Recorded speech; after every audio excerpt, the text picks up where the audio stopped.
Bueno, mi nombre es Francisca Guirao, soy ginecóloga en una clínica privada en Murcia que yo misma he abierto, que es Clínica Gineceo.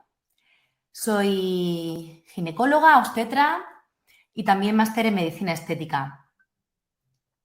Llevamos un año y pico de andadura y en este año pues hemos tenido la enorme suerte de contactar con CapEnergy, con los que hemos aprendido mucho y con los que nos han permitido además realizar muchos diferentes tratamientos entre los que se encuentra el vaginismo primario y secundario. Me gustaría que la charla, que la webinar sea eminentemente práctica para que cuando lleguéis a vuestras consultas podáis aplicar lo que esta tarde vamos a hablar de la forma, pues eso, más práctica posible.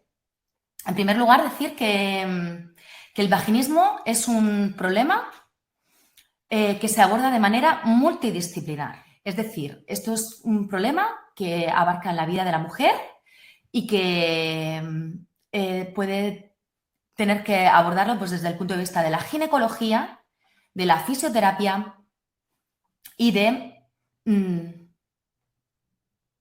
estar... ¿no? ¿Pero se ve las diapositivas? ¿Sí, no? Vale. Vale. De la fisioterapia y de la psicoterapia, de la psicología, ¿vale? El problema es que nos encontramos muchas veces pues que estamos en un contexto de medicina privada donde a veces los recursos económicos de nuestras pacientes no siempre son los idóneos y entonces tenemos que intentar, pues en la medida de lo posible, pues facilitarle a la mujer e intentar solucionarle el problema.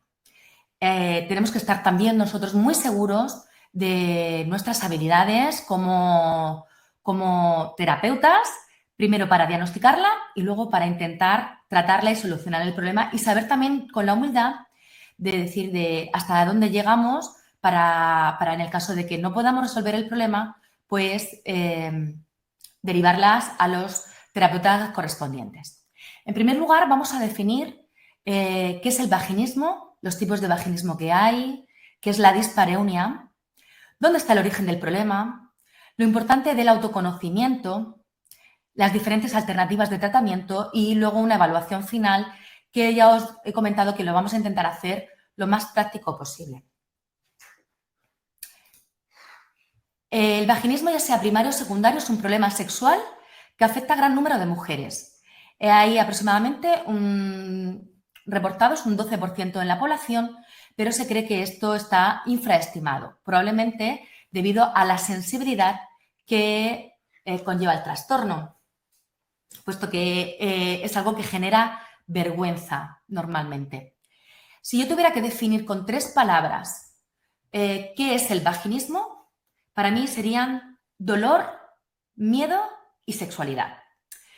Desgraciadamente a la mujer se nos ha inculcado de manera cultural, de manera en la educación, que los procesos reproductivos que están asociados a la mujer están siempre también asociados al dolor.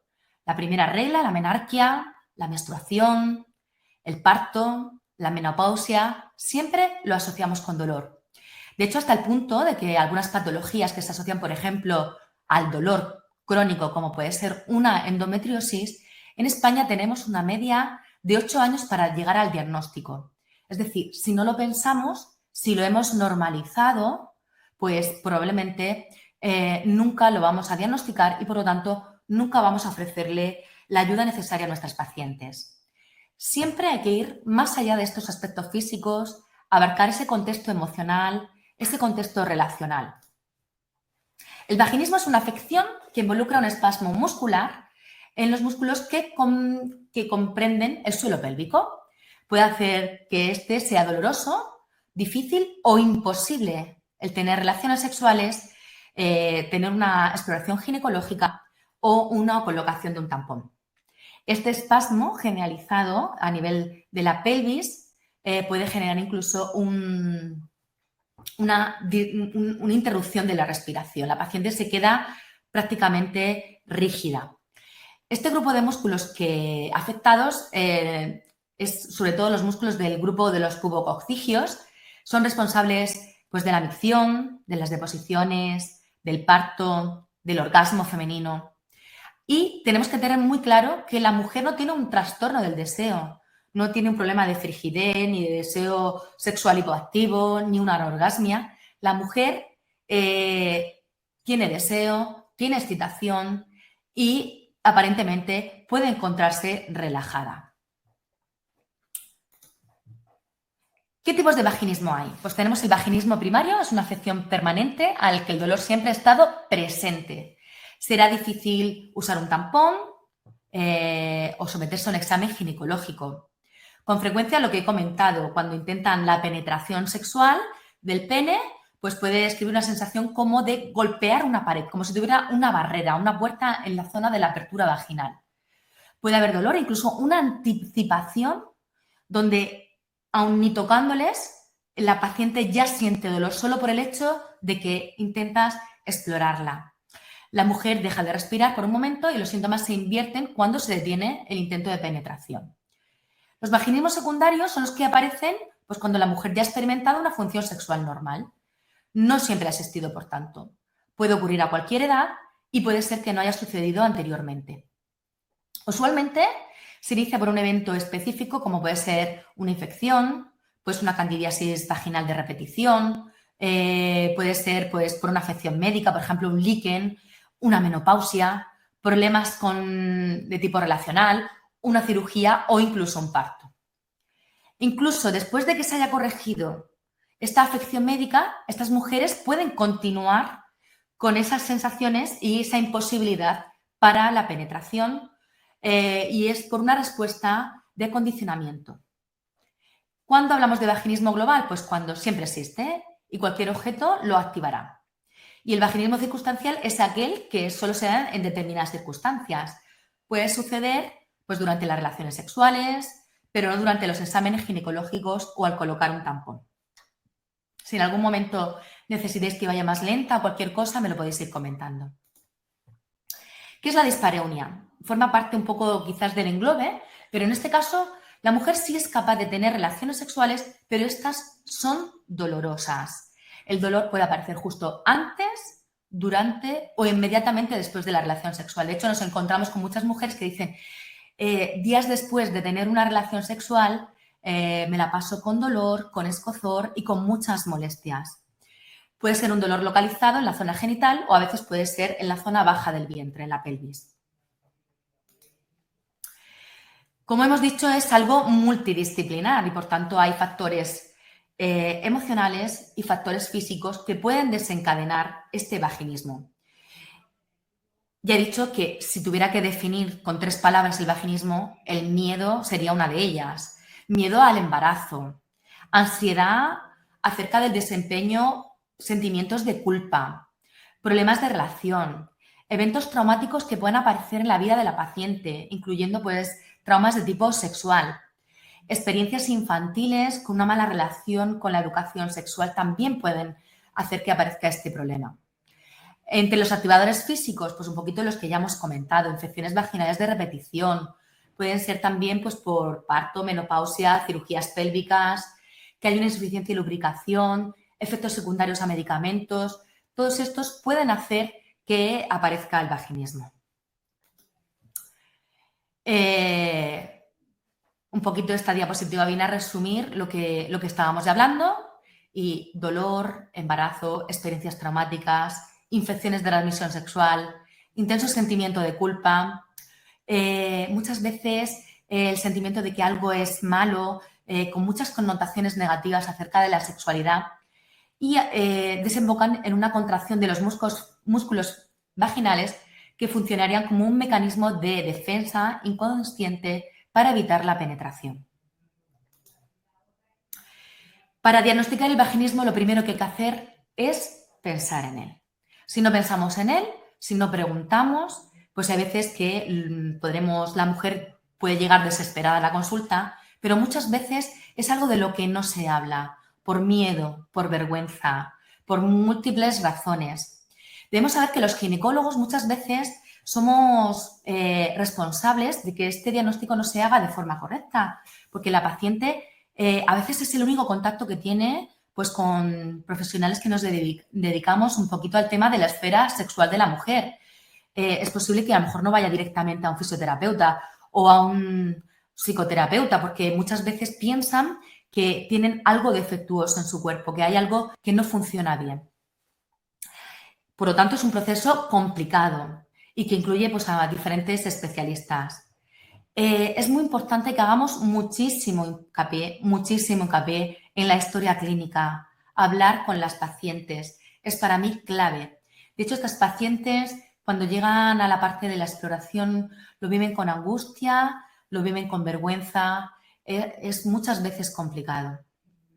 Asegurarnos de posibles causas subyacentes al dolor. Es de vital importancia pues, hacer un diagnóstico por un proceso también de eliminación, que haya una causa física que lo esté provocando.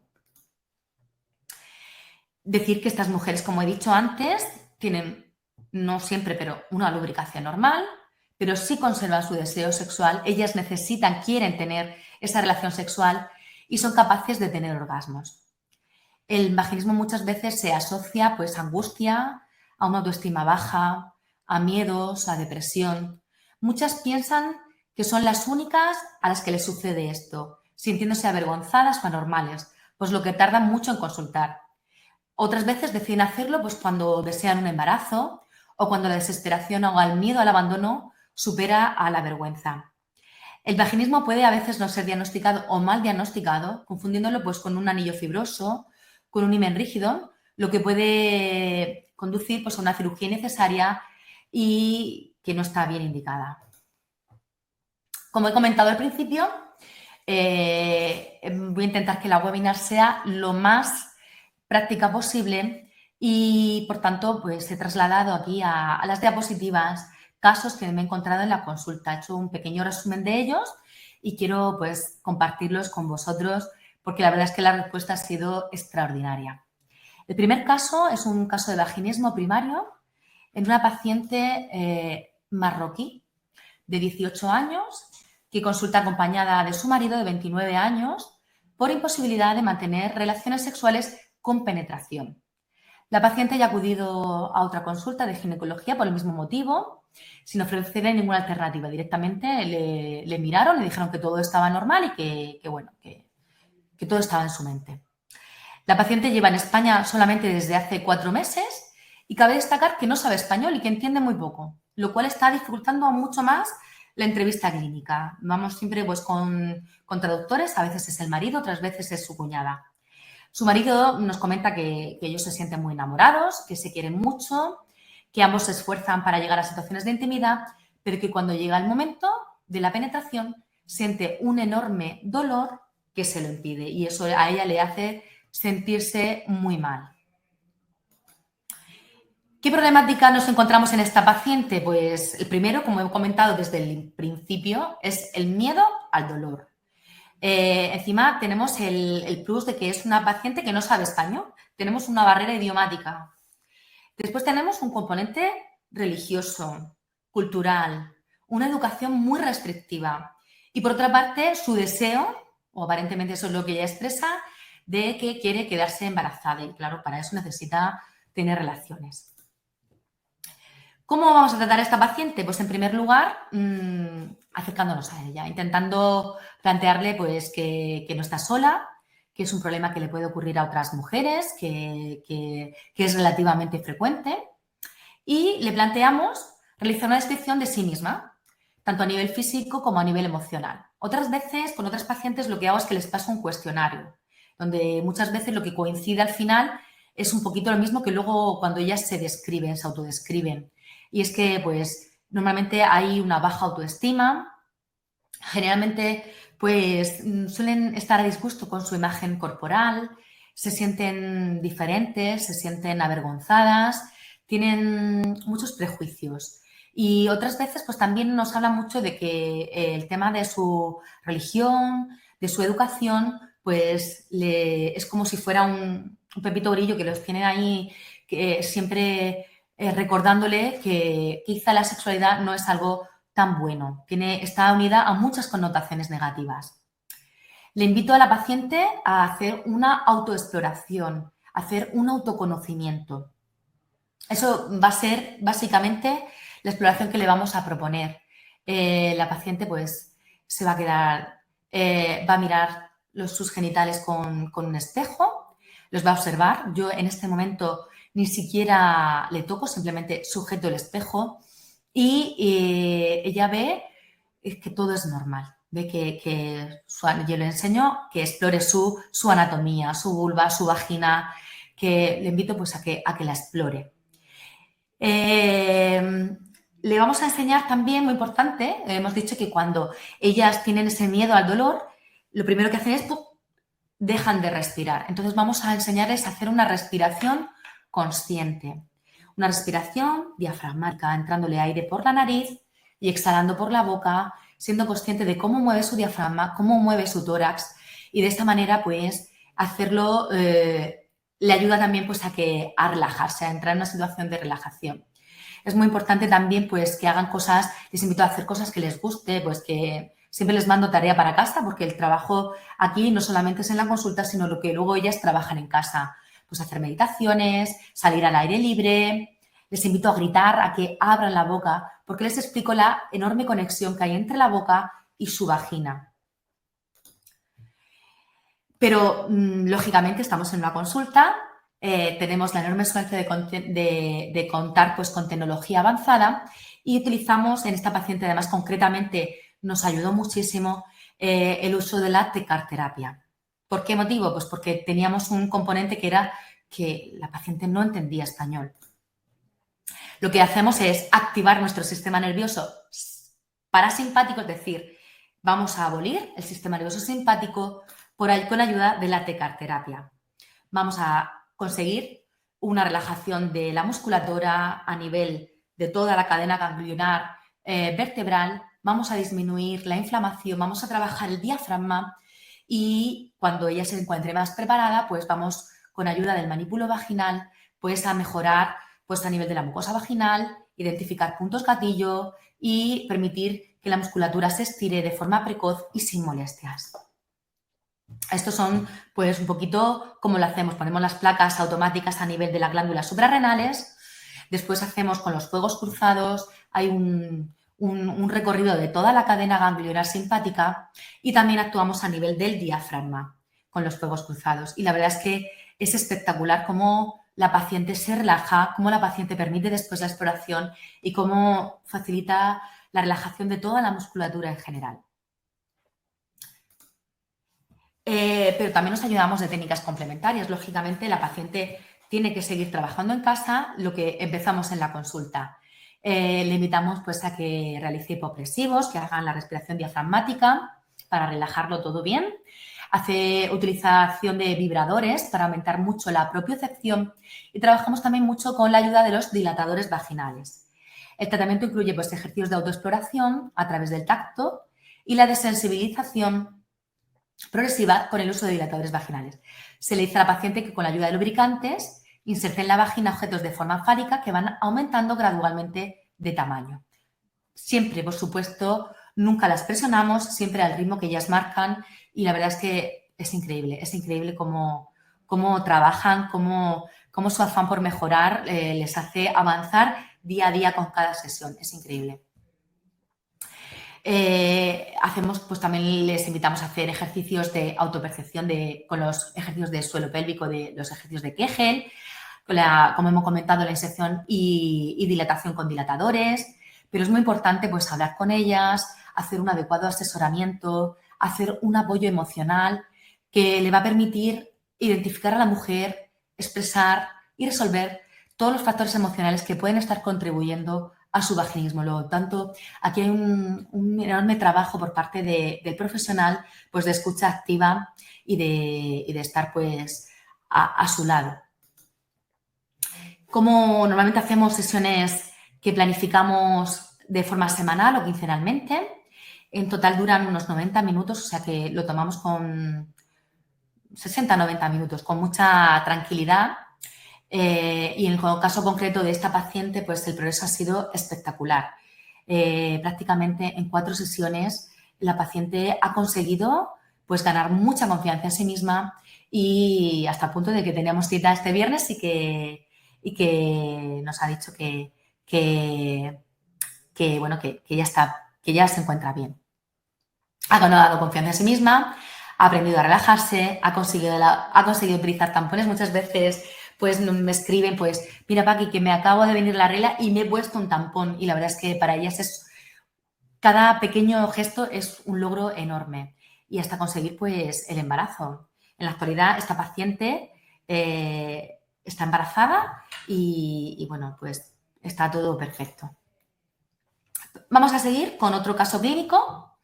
Esta vez de un caso de vaginismo secundario. Se trata de una paciente de 28 años, no tiene antecedentes médicos de interés, le vino la regla a los 13 años, tiene una fórmula menstrual de 5,28 y tiene un sangrado normal. La paciente no refiere dismenorrea anterior, pues bueno, tiene las propias molestias del principio de la regla, pero nada más. Ha parido hace 4 meses un varón. Fue un parto inducido por una rotura prematura de membranas y se indujo pues, con prostaglandinas intravaginales y con oxitocina. Tras 28 horas de inducción, que para ellas fueron enormes, muy largas, nace un varón de forma vacua, con una ventosa, y la realización de una episiotomía medio-lateral derecha, que se suturó en principio sin ninguna incidencia.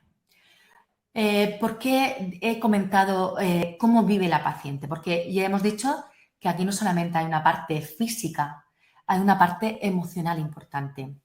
A veces cuando los obstetras hablamos del parto, muchos compañeros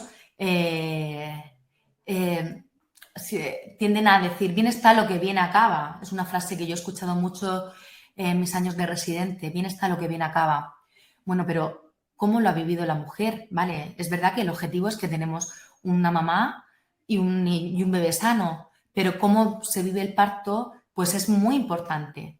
En cómo se va a recuperar a nivel emocional también, a nivel físico y por lo tanto cómo va ella a recuperar la normalidad en su vida cotidiana, incluidas sus relaciones sexuales. En principio el posparto de esta paciente fue aparentemente normal y está con lactancia materna exclusiva. Aunque el vaginismo secundario no es una consecuencia habitual del parto natural o del parto instrumentalizado, a la consulta acuden casos que están relacionados con experiencias traumáticas durante el parto. Así que cuando lleguen nuestras pacientes a esa primera revisión posparto, sea la consulta del ginecólogo, a la consulta del fisioterapeuta, a la consulta de la matrona, es muy importante que preguntemos cómo ha retomado su vida sexual, si lo ha hecho, si no lo ha hecho, cómo se lo plantea, etcétera. En estos casos, la dificultad viene dada por una respuesta fisiológica involuntaria ante la anticipación del dolor. La paciente ha vivido una situación que ella ha vivido como traumática y, por lo tanto, cuando se presenta la relación sexual, produce una contracción automática de los músculos de la vagina para protegerse de ese algo que pudiera provocar el dolor. Curiosamente, es algo que no siempre es todo, es decir, la alarma se activa frente a algunos estímulos que reconoce como peligrosos y se mantiene desactivada frente a otros que reconoce como inofensivos. De tal manera que cabe la posibilidad de que esta mujer pueda colocarse un tampón durante la menstruación, pero que reaccione con tensión ante la tentativa de practicar una penetración. Las causas físicas que pueden provocar el rechazo, pues tras el trabajo del parto, pues muchas veces las paredes vaginales pueden presentar hematomas que han de sanar antes de iniciar e intentar practicar el coito.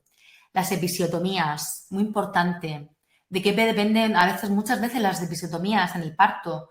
Pues depende del profesional que les atienda, pero cuando ya se han hecho, pues pueden ser causas de malestar, de dolor, bien porque no hayan cicatrizado, porque no lo hayan hecho de forma correcta o porque esa experiencia traumática puede hacer que se presente de forma abultada y rígida. Otra razón que causa el vaginismo tras el parto es la sequedad vaginal, producida por los cambios hormonales que se experimentan durante el parto y durante la lactancia. Además, tenemos que saber que las hormonas que se producen durante esta etapa pues reduce considerablemente el deseo erótico o también a veces una estimulación inadecuada que dificulta la excitación y una adecuada lubricación. Tras el parto, los encuentros eróticos y más concretamente la penetración a veces se tornan difíciles. Existe un estrés emocional, el cansancio acumulado de las demandas de ser madre. Puede haber un reajuste identitario. Es muy importante hacer que la madre se sienta cómoda en este nuevo rol que ha adquirido de madre y de amante. Por eso en algunos casos es necesaria una resignificación del cuerpo para que vuelva a vivirse de forma placentera y erótica. Sin olvidar además esos cambios físicos que experimentamos, que en algunos casos se viven con rechazo hacia el propio cuerpo por no sentirse deseable. Muchas veces nos encontramos en la consulta pues, que la mujer dice que no se vuelve a encontrar, que no le gusta cómo ha quedado su cuerpo, pues que yo siempre digo que hay que darle tiempo, que al final son 9 meses los que pasan desde que te quedas embarazada hasta que llega el parto y que pretendemos salir del hospital ya con nuestro cuerpo completamente recuperado y hacer nuestra vida completamente normal. Y que eso es muy difícil. Así que siempre les intento decir pues que lo primero hay que darse permiso, darnos tiempo. Muy importante hacer una terapia de reeducación del suelo pélvico. En España probablemente no tenemos esa cultura de reeducación del suelo pélvico. Nuestros países nos llevan muchísima ventaja a ese respecto. Hacemos un seguimiento de embarazo en las consultas de ginecología, en las consultas de matrona, pero después del parto parece que la mujer desaparece. No se hace una adecuada valoración de ese suelo pélvico, de cómo está esa contractilidad, de cómo está esa continencia, de cómo están esas cicatrices, cómo se siente la mujer. Hay que hacer una valoración de la diástasis abdominal, en general de todo. Contamos pues con la enorme suerte, pues como siempre digo, pues que tenemos además de hacer esa valoración la posibilidad de ofrecer una terapia que le va a permitir, pues aparte de reencontrarse, pues recuperarse. Aquí nos valemos más de la terapia vaginal, realizando varias sesiones en labios externos e internos, hacemos en el centro tendinoso del perine y entrada a la vagina superficial. Trabajamos pues, a nivel cicatriz, de episiotomía. Utilizamos el manípulo MJS a nivel intravaginal, localizando puntos gatillo y tratándolos de forma adecuada. Generalmente hacemos una planificación del tratamiento con sesiones semanales de 25 minutos con placa activa abdominal y MJS intravaginal que pueden ser variando un poquito dependiendo de cada mujer, de cómo haya sido su parto, entre 5 y 8 sesiones. He de decir que la tecarterapia requiere su tiempo, esas sesiones de 25 minutos nos permiten hablar mucho con la paciente y que, bueno, aprovechamos siempre también pues para hablar con ella, cómo se encuentra, cómo se siente y muchas veces suelen ser también pues vías de escape para la mujer, para hablar de la crianza, para hablar cómo lo está viviendo y a veces pues conseguimos abordar esa parte física y emocional de forma simultánea. ¿Cómo valoramos después a la paciente? Pues la mayoría de las mujeres experimentan una mejoría importante, pierden el miedo, retoman sus relaciones de forma natural y en el caso de nuestra paciente, como de otras muchas pacientes que podría poner ejemplos, fue así. La verdad es que es muy satisfactorio a nivel profesional poder ofrecer estas ayudas y ver cómo ellas evolucionan y se encuentran mucho mejor.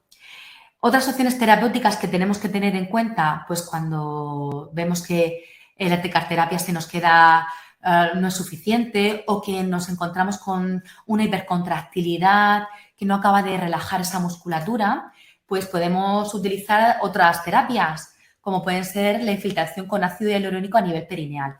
Esto sobre todo cuando tenemos cicatrices pues que han cicatrizado mal, que está costando en general. El ácido hialurónico es un compuesto de moléculas con gran capacidad para retener agua, por lo que van a regular el equilibrio hídrico de los tejidos. Según su grado de densidad molecular, el ácido hialurónico puede obtener diferentes beneficios. Va a hidratar y bioestimular los tejidos, va a rellenar, va a aportar volumen y esta bioestimulación pues, va a producir una activación de los fibroblastos, de las células responsables de generar el colágeno, la elastina, que van a aportar flexibilidad y tono a la piel y a las mucosas. También va a ayudar a la formación de nuevos vasos sanguíneos que irrigan las paredes vaginales, la entrada vagina y los labios mayores, facilitando la oxigenación y nutrición celular de la zona. Al final, todos son terapias que nos van sumando. Planteamos hacer sesiones con radiofrecuencia, podemos complementar si no acaba de ir como la paciente quiere, pues las infiltraciones con ácido hialurónico, incluso en algunos casos, que ahora comentaré un poquito más adelante, podemos incluso plantear tratamientos con toxina botulínica. Bueno, saber que es una herramienta más que tenemos, que normalmente debe ser administrada por un médico y que se administra con una aguja fina en los músculos pubococígeos a relajar bajo anestesia local. Normalmente ponemos una crema tópica de lidocaína y el efecto es permanente en el uso para el vaginismo, normalmente teniendo en cuenta el mecanismo de acción de la toxina.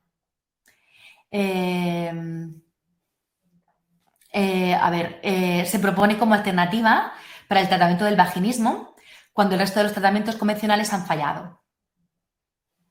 Me están preguntando aquí, es que voy a aprovechar que en la primera paciente realizó este trabajo interno con el dispositivo de radiofrecuencia.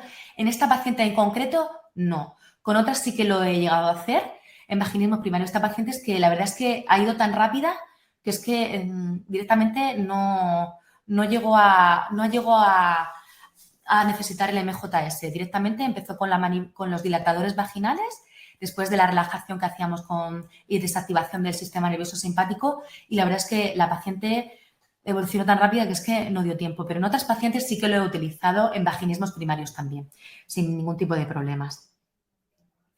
El ácido hialurónico efectivamente se infiltra en la zona del transverso del periné, en la zona de la cicatriz, ¿vale? Normalmente es donde se suele en toda la entrada a la vagina, en la zona del transverso del periné. Bueno, seguimos con esta paciente. Decir, bueno, pues que existe esa terapia con toxina botulínica, que presenta una alternativa más para pacientes con vaginismo refractario a los tratamientos convencionales, que es una cosa que se puede hacer de forma local, o sea, de forma con anestesia local, de forma ambulatoria en la consulta, y que el número de sesiones pues depende un poquito de cómo se vaya encontrando la paciente.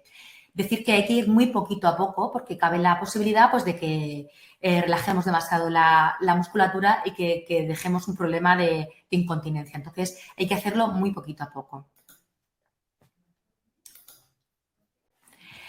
Y el tercer caso, he querido pues, hacer un caso de dispareunia. Se trata de una paciente de 56 años que tiene una menopausia desde hace 3 años, tiene 3 partos vaginales y a la paciente acude a la consulta para hacer una revisión ginecológica porque desde hace unos meses siente que cuando tiene relaciones experimenta mucho dolor, escozor, que le dura varios días después. Decir que en esta paciente en concreto sí que llegó para su revisión y que hizo el comentario de cómo se encontraba, pero muchas veces tenemos que ser un poquito más proactivos. Es decir, tenemos que preguntarle. De hecho, a veces incluso se sorprende de que le preguntemos, porque a veces acuden a otras consultas y dicen, pues nunca me han preguntado cómo son mis relaciones, simplemente se limitan, me hacen la exploración, pues sí, tiene sequedad tal, pero poco más. A la exploración la paciente presenta genitales externos atróficos, presenta un borramiento de los labios menores, de la zona perineal, muy retráctil, en la zona de la cicatriz de las episiotomías. Presenta entrada a vagina, que es atrófica y presenta una estenosis importante del canal vaginal. La mucosa está atrófica, pálida, desvascularizada. La exploración intenta ser muy cuidadosa, pero es dolorosa, aun utilizando un espéculo virginal. El cervix está bien epitelizado y el flujo es muy escaso. Me preguntan que si con la infiltración de una sola dosis de toxina botulínica a veces es suficiente. Pues sí. A veces sí, por lo que he comentado anteriormente. Porque el hecho de que relajemos la zona, la paciente retoma sus relaciones sexuales y vuelve a relajar esa musculatura. Es como que queda un efecto remanente a nivel neuromodulador y que la paciente en ese momento deja de tener esa hipercontractilidad y prácticamente es que se cura, o sea, ya retoma su vida normal y ya no vuelve a contraerse. Estamos hablando de vaginismos secundarios, en este caso. Bueno, la paciente presenta un claro caso de dispareunia vaginal en mi paciente menopáusica, que le hace sentirse mal consigo misma por la imposibilidad de tener relaciones sexuales con penetración. Los efectos de los cambios hormonales en la mujer cuando llega a la menopausia son variados y particulares en cada mujer. La sexualidad cambia, al igual que cambian los intereses en la vida de la mujer. Es muy importante, como he dicho antes, darse permiso para quererse de muchas formas diferentes, ¿vale? Que no siempre hay que llegar a la relación sexual con penetración y que hay muchas maneras de quererse, pero evidentemente estamos en un caso de dispareunia, de dolor con las relaciones. La falta de estrógenos pueden interferir a la hora de la lubricación, pero no siempre necesariamente. Es decir, yo me he encontrado con mujeres en menopausia que tienen una lubricación perfecta porque consiguen lograr una excitación perfecta. Pero es verdad que a muchas les cuesta mucho más trabajo, eso les crea un rechazo a la relación sexual y entran en un ciclo vicioso pues de mayor sequedad, de mayor atrofia y, por tanto, de mayor dispareunia, mayor dolor con las relaciones. Es verdad que hay mujeres que con la llegada de la menopausia pues viven su sexualidad con mucho mayor placer, con mayor tranquilidad, con pasión al verse libres de posibles embarazos, reglas dolorosas y al sentirse más dueñas de su cuerpo, pero esto es pues un porcentaje. Vamos a plantear diferentes estrategias de tratamiento. Lo primero es explicar al paciente lo que le está ocurriendo. Planteamos un tratamiento tópico, ya sea con estrógenos tópicos, con la prasterona intravaginal e hidratante vaginal con ácido hialurónico. Ahora iré desglosando un poquito cada tratamiento. Planteamos también la radiofrecuencia vaginal. También se puede plantear tratamientos con láser vaginal o infiltraciones con ácido hialurónico. Los tratamientos tópicos, pues siempre explicamos que son como una escalerita. Vamos a ir subiendo escalones en función de la necesidad de la mujer, de cómo ella se vaya encontrando. Podemos empezar desde hidratantes vaginales, cuya composición principal es el ácido hialurónico, y que consiste pues, en hidratar y mantener los tejidos vaginales lo más sanos posible. Otras veces utilizan lubricantes vaginales, que pueden ser de base líquida, de base oleosa. Esto depende de cada mujer y de preferencias de cada una, que le va a aliviar en el momento de la actividad sexual y le va a mejorar el dolor durante el coito. Podemos subir un escaloncito más y plantearles tratamientos a nivel tópico. Por ejemplo, cremas con estrógenos, bien también tenemos cápsulas o óvulos vaginales, disponemos del anillo vaginal para pacientes posmenopáusicas, que la verdad es que son terapias que están yendo muy, muy bien. Incluso a veces a estas mujeres están con terapias sistémicas y a pesar de ello, si tienen molestias vaginales, se les recomienda utilizar estas terapias tópicas para reforzar el tratamiento. Me gustaría pararme un poquito en el ospemifeno, que es un medicamento que es un modulador selectivo de los receptores de estrógenos y que está marcando bastante los hitos en el tratamiento de la sequedad vaginal, de la dispareunia, etc. El ospemifeno lo que hace es que aumenta el trofismo vaginal, mejora la lubricación y lo único es que tenemos que tener en cuenta que no se recomienda para mujeres que tuvieron cáncer de mama o que tienen un riesgo elevado de presentarlo. Yo soy muy amante de hidroepiandrostenediona, que es un metabolito previo a la formación de estrógenos y testosterona. Este tratamiento, que se comercializa con el nombre de Intrarosa, a mí me gusta bastante. ¿Por qué? Primero, porque no tiene las contraindicaciones de otras terapias hormonales. De hecho, ya se están empezando a hacer estudios en mujeres que han sufrido un cáncer de mama. O sea que para mí ya está marcando la diferencia. ¿Por qué no tiene esas contraindicaciones? Porque tu cuerpo nunca va a generar más estrógeno y testosterona del que necesita. Es decir, solamente va a generar lo que necesita. A mí me gusta mucho explicárselo en la consulta y decirle que esto es como si fuéramos a cocinar un cocido. Yo les voy a dar los ingredientes, pero ellas son las que van a cocinarlo.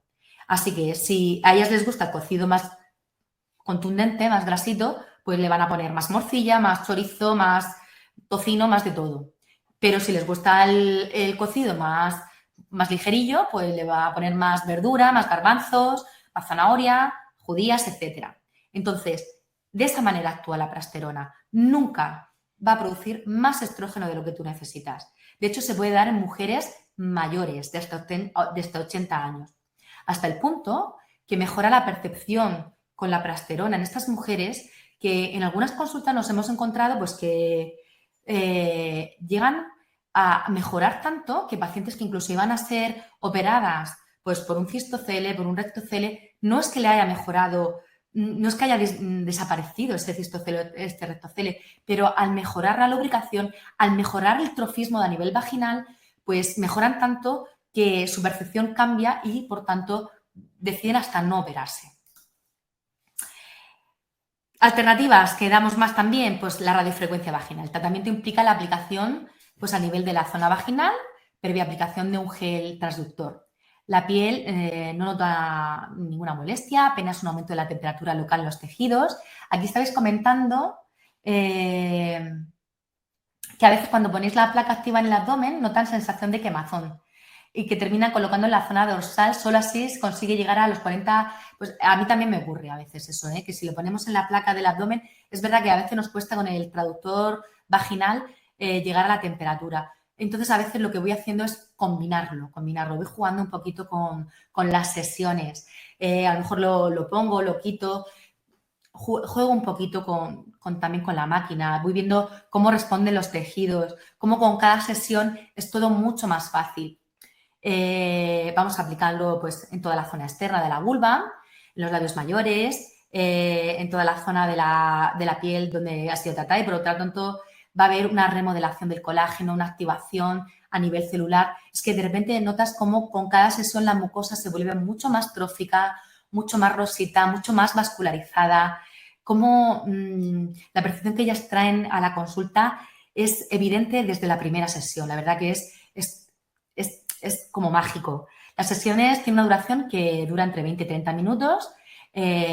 Yo siempre, como he dicho al principio, estamos en un contexto de medicina privada y bueno, todo tiene un coste y yo siempre empiezo, vamos a hacer 5 sesiones y a la quinta reevaluamos. La mayoría se hacen 8, pero no porque se encuentren mal, sino porque les está produciendo tanta mejoría que quieren llegar hasta el final y les merece la pena llegar hasta este tiempo. Normalmente hacemos sesiones semanales y aunque esto produce efectos duraderos, debemos saber que no es un tratamiento definitivo, puesto que el proceso de envejecimiento no se puede parar y por ello se recomienda someterse a una sesión de mantenimiento de forma anual. Puede ser 1 o 2 sesiones de mantenimiento. Los resultados comienzan a notarse desde la primera sesión. A diferencia de otros tratamientos para el rejuvenecimiento vaginal con la radiofrecuencia, no hay ningún tipo de efecto secundario. Para mí es pues eso, que puede hacer su vida normal, salir de la consulta y seguir con todo normal. Bueno, por aquí me preguntan que cuántas veces por semana utilizamos la prasterona. Normalmente hacemos una terapia de choque. Normalmente ponemos 21 días seguidos durante 21 noches. Después dejamos 2 óvulos vaginales a la semana de manera indefinida y vamos controlando. Y ya os digo que normalmente el efecto también llega muy rápido. El láser vaginal lo pongo aquí. Yo no tengo tanta experiencia con el láser vaginal, pero básicamente el efecto es parecido al de la radiofrecuencia, pero con una diferente de coste importante y, por tanto, para mí las ventajas que me ofrece la radiofrecuencia son altas a un coste mucho menor. El láser al final es un mecanismo, el mecanismo de acción es el mismo, pues es generar un calor que va penetrando en los tejidos, va calentando la zona vaginal y reactivando la producción natural de colágeno, mejorando la vascularización, mejorando la formación de colágeno, la elastina, etc. Este tratamiento va a mejorar la laxitud de los tejidos, va a reducir pues, todas las pérdidas de orina, el escozor y el picor. A ver, para mí, me están preguntando aquí que si la prasterona tiene mejores resultados que el estradiol. Mi experiencia es que sí. mi experiencia es que sí. A ver, es que para mí además tiene el plus de que no tiene esas contraindicaciones que pueda tener con el estrógeno tópico. Todavía es verdad que somos los herederos de los estudios White que se hicieron durante los años 90, donde se hablaba de la terapia hormonal sustitutiva, que luego se vio pues, que había muchos sesgos en cuanto a la realización de estos estudios, pero aún somos herederos de eso y cuando hablamos de estrógenos, a muchas mujeres es como que les genera mucho miedo. Siempre, además, desgraciadamente, el cáncer de mama es un cáncer muy frecuente en la población. Todas tenemos un antecedente de cáncer de mama, probablemente, pues ya sea una abuela, ya sea una hermana, ya sea una tía. Y aunque la edad, que es un punto de inflexión en el que nos basamos para determinar un poquito el riesgo, no sea alto, pero siempre les genera mucho miedo. Entonces, para mí la prasterona es como mucho más versátil. Me permite jugar un poquito más con esa medicación, me permite estar más segura y, de hecho, ya os digo que se están incluso haciendo estudios ya, que saldrán seguramente en breve, de prasterona vaginal y en mujeres que han tenido un cáncer de mama, porque a estas mujeres también hay que ofrecerles pues alternativas que muchas veces se encuentran olvidadas, nos dan miedo y entonces, pues bueno, tenemos ahí un buen arma terapéutica. Volvemos otra vez a las infiltraciones de ácido hialurónico, que vengo a decir exactamente lo mismo que he dicho en la paciente del caso 2. Puede ser una alternativa, sobre todo pues, cuando hay mucha atrofia a nivel del transverso del periné, cuando tenemos mucha retracción de la cicatriz, cuando tenemos una entrada a la vagina que le genera mucho dolor, podemos enriquecer ese tejido, podemos mejorar el trofismo y hacerlo de forma rápida y segura, pues con la infiltración del ácido hialurónico. Pero ya os digo que son las menos veces, porque de verdad que con la radiofrecuencia solo ya las pacientes mejoran mucho su percepción y mejoran su calidad, su vida sexual. Es increíble el biofeedback que nos encontramos. Decir que en España más del 50% de las mujeres en la menopausia manifiestan evitar las relaciones sexuales debido al dolor. A pesar de su gran incidencia, solo un 25% de mujeres consultan sobre la atrofia vaginal. Las relaciones sexuales pueden seguir siendo satisfactorias durante la menopausia. Este es el mensaje que debemos dejarle a nuestras pacientes. Yo creo que es la clave preguntarles, interaccionar con ellas, hacer una adecuada historia clínica. Lo que no se pregunta no se dice muchas veces por vergüenza. Vivimos todavía en una sociedad donde hay muchos tabús en torno a la sexualidad, donde probablemente muchas no dicen, no hablan. Yo me he encontrado con mujeres que tienen problemas muy graves, que tienen una atrofia vaginal brutal y que no se lo comentan ni a sus parejas y que es muy triste que esto no llegue a todas. Y quiero terminar la charla, no sé cómo voy de tiempo, ¿voy bien? Con una pequeña reflexión de las palabras de F. Ensler, puesto que para mí reflejan muy bien lo que he querido transmitir a lo largo de esta webinar. Amar a las mujeres, amar nuestras vaginas, conocerlas y tocarlas, y familiarizarnos con quienes somos y con lo que necesitamos. Satisfacernos a nosotras mismas, enseñar a nuestras o nuestros amantes a satisfacernos, estar presentes en nuestras propias vaginas, hablar de ellas en voz alta, hablar de su hambre, de su dolor, de su soledad y de su humor. Hacerlas visibles para que no puedan ser saqueadas en la oscuridad, sin mayores consecuencias, para que nuestro centro, nuestro núcleo, nuestro motor, nuestro sueño, deje de ser escindido, mutilado, adormecido, roto, para que deje de ser invisible o de estar avergonzado. Muchas gracias y nada, pues aquí se acaba la presentación. Dejo turno ya a las preguntas, a las dudas que os puedan surgir. Es verdad verdad que es una patología que está muy silenciada, que probablemente los ginecólogos a veces somos los únicos contactos y desgraciadamente empatizamos muy poquito con nuestras pacientes, no preguntamos y tenemos que tenerlo presente y es fundamental que esté en nuestras mentes para poder solucionar el problema. A ver, quisiera saber si el exceso de peso puede tener algo que ver con el dolor en las relaciones. Bueno, a ver, el exceso de peso, sobre todo cuando se produce a nivel abdominal, puede lógicamente producir problemas en nuestro suelo pélvico. Al final, nuestro abdomen, nuestro diafragma, nuestro pelvis, todo está conectado, todo es un eje.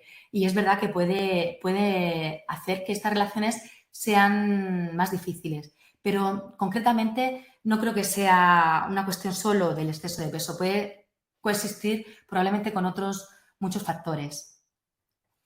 Hola, buenas tardes. Me interesa la charla de mujeres expresan tipo de dolor quemazón, sobre todo al llevar ropa aprieta. ¿Podemos aplicar diatermia también sin problema? Vale, efectivamente. Es muy importante pues que esas molestias que aparecen después de las relaciones, que muchas veces nos dicen, es que tengo relaciones y me paso varios días después con escozor, con molestias, muchas veces recurren de forma insistente a los antifúngicos y muchas veces incluso si se autodiagnostican y bueno, se puede solucionar pues a veces con la radiofrecuencia, se puede diagnosticar pues también con un autoconocimiento, que exploren un poquito su sexualidad, cómo está todo.